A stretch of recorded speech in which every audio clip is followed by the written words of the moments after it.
Hey, what's up? Welcome back dito sa ating channel dito sa Mobs TV.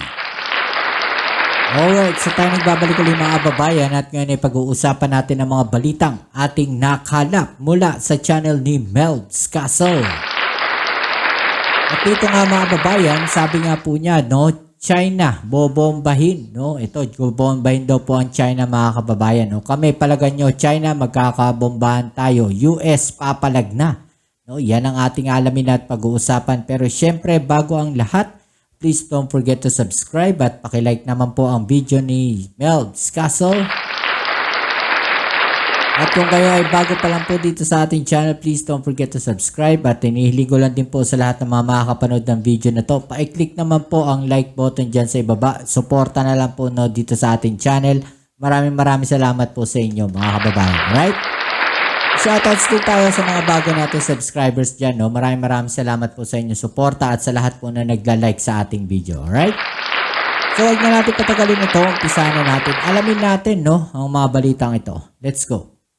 Sabay na nag-iensayo ang US Coast Guard at Philippine Coast Guard. Nangangahulugan ba tong sasama ang Amerika sa gagawing resupply mission? Por sure tatahol na naman tong si Mao Ning.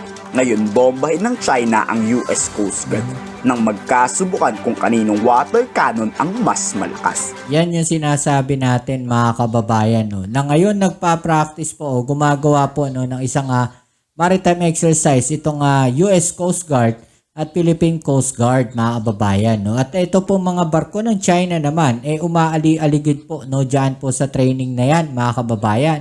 No? Nakikita natin na may epal na naman sila. Ayun tanong natin mga kababayan, ano ba yung lagi natin tinatanong? No? Sasama na ba yung mga kaalyadong bansa natin o etong Amerika no, dyan po sa mga resupply mission na ating gagawin? Hindi pa po alam yan ng ating gobyerno ngayon mga kababayan. Pero may pinaplano po sila no, na kung saan sinasabi nga na yung resupply mission ay susubukan din no, na isabay sa isang maritime drill exercise no, ng Amerika, ng Pilipinas at ng ibang bansa mga kababayan. Ngayon magkakasubukan. Ngayon natin makikita kung gaano po talaga katapang etong China. No? Kasi binubuli nila yung mga barko natin. Alam nilang hindi sasagot yan. Alam nilang hindi makakapalag dahil mas marami sila, mas malalaki yung mga barko nila no, kaysa sa barko ng Philippine Coast Guard. Ngayon sila mambuli. Ngayon sila mang water cannon, ngayon sila mang haras, ngayon nila gawin, no? Yung ginagawa nilang mga dangerous maneuver dyan po sa barko ng US Coast Guard. Nasa na, tumiklop na ba ng tuluyan ng China, no, dyan sa US Coast Guard? No? Natatakot ba sila na gawin nila no, sa mga barko ng US Coast Guard yung ginagawa nila sa mga barko ng Philippine Coast Guard? Okay, so ngayon nakahanap sila ng katapat mga kababayan. Ngayon nila subukan, ngayon nila gawin yung labas yung tapang nila. Ngayon nila ilabas no yung mga ganyang yabang nila no diyan po sa barko ng US Coast Guard. Hindi nila magawa kasi natatakot sila eh. No, nakahanap sila ng katapat. Alam nilang papalagan sila eh. Diba? Diyan po natin makikita na itong China hindi talaga palaban. Malakas lang pambuli. No? Kuha kasi sa video ang pagbomba ng water cannon. Tila itinataboy itong animoy China Coast Guard inflatable boat. Pero di daw yan para bombahin ang China Coast Guard, kundi para pangpatay ng apoy. Kita rin sa video ang isang helicopter na tila itinataboy ang China. Pero para raw talaga yan sa search and rescue operation. Objective of this exercise is to not just to show our cooperation with each other as allies, but to develop our interoperability in responding to different emergencies. There is still no talk about those kind of joint patrol, no? But again, we still have to recognize na itong mga ganitong activity natin with the United States Coast Guard is clear evidence of our strong maritime cooperation. Dahil sa bilateral Actually, natarantaran yung China nung nakaraan no? Nung sinabi ng Amerika na pupunta dito sa Pilipinas yung kanilang mga Coast Guard, no? Yung US Coast Guard. pupunta raw po dito sa Pilipinas pero walang sinabi, no, walang specific, no, na reason kung bakit sila pupunta rito. Yung China ngayon naglabas ng statement, nagagalit sila, no, pinapainit daw ng Amerika yung tension sa West Philippine Sea. Yung pala, may gagawin. May gagawin palang mga ganitong training, yung mga exercise, no, yung mga ganitong rescue mission, no, may mga ganitong gagawin pala. So pahiya na naman yung China.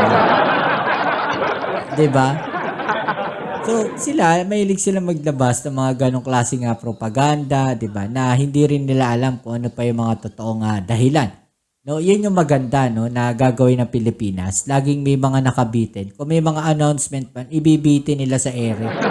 Laging napapaso yung China eh. 'Di ba? Yung mga balita nila na nilalabas, laging basag sila eh. Oh. Walang umuubre. Actually, kasi wala na naniniwala talaga sa China. Alam nyo kung bakit? No, yung ginawa kasi ng Pilipinas, mga kababayan, no, hindi pumapalag sa China. Okay? Anong ginawa ng Pilipinas? Inilabas sa buong mundo kung ano yung ginagawa ng China. No, ipinakita sa buong mundo kung ano yung mga kalokohang ginagawa ng China. Doon, inis na inis yung China. Doon sila busit na busit, mga kababayan. Diba? Kasi nabunyag nabuking, nailabas, no? Naipakita ng Pilipinas kung ano yung mga kalokohan ng China. Okay, so tuloy natin. Exercises ng US at Pilipinas kaya may lumapit kahapon sa Kalatagang Batangas na China Coast Guard. Ang kaso nga lang ide-deploy pa lang ng F-22 Raptor ng US Air Force, kumabig na agad patakbo ang China. Naduwag agad. Papalayo na raw to sa West Philippine Sea at pinatahak ang papaalis sa bahaging Palawan. Nagpadala rin naman agad ang PCG ng kanilang mga barko. Reported that there is it came close to Lubang Island at a distance of 16 nautical miles.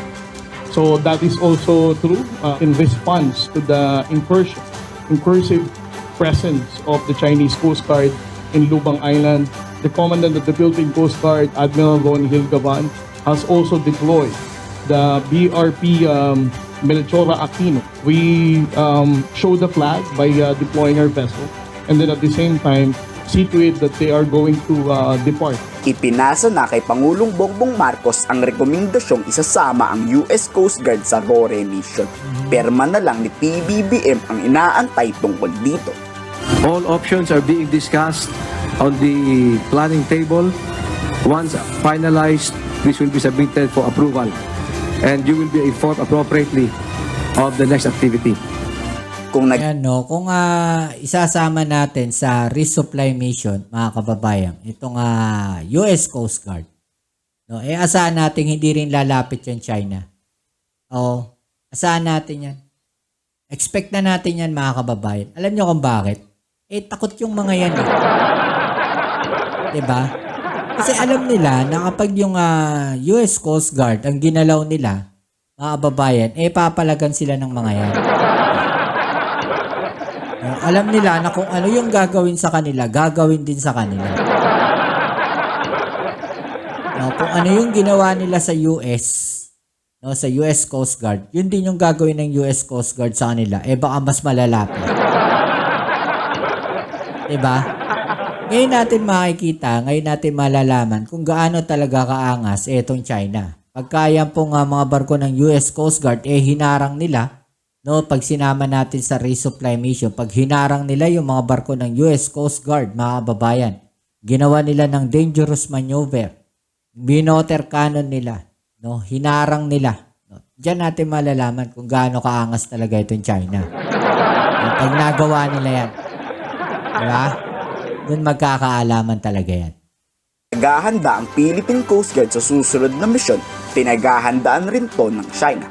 Bahagyang tumaas ang bilang ng Chinese Maritime Militia sa buong West Philippine Sea. Indikasyon na iepal muli itong mga China Coast Guard sa susunod na gagawing RORE. Based on the numbers, for the past 1 month, we have seen a decrease. Last week, we had 94. The previous week, 95. This week, 104. So that's only a very slight increase compared to the previous month. If ever this is related to the BCM talks it still remains to be seen. Kung matapang talaga ang mga Chinese, bakit di nila bombahin ang US Coast Guard? Yeah. Dito magkakaalaman talaga. Kayo, pabor 'Di ba? So ano sa palagay ninyo mga kababayan, no? Kayo ba papabor kayo, no, kung sakaling etong US Coast Guard no isasama sa mga resupply mission no diyan po sa BRP Sierra Madre? No, pabor ba kayo na yung US Coast Guard no isasama po no sa pagpapatrolya no diyan po sa West Philippine Sea? Comment down sa ibaba ang inyong mga opinion at atin yung pag-usapan. Alright? So yan, muli maraming salamat sa lahat ng mga patuloy na kasuporta dito sa ating channel. Kita-kits tayo sa ating next video upload. Ito muli ang inyong Kuya Mobs sa Mobs TV. Peace. I'm out.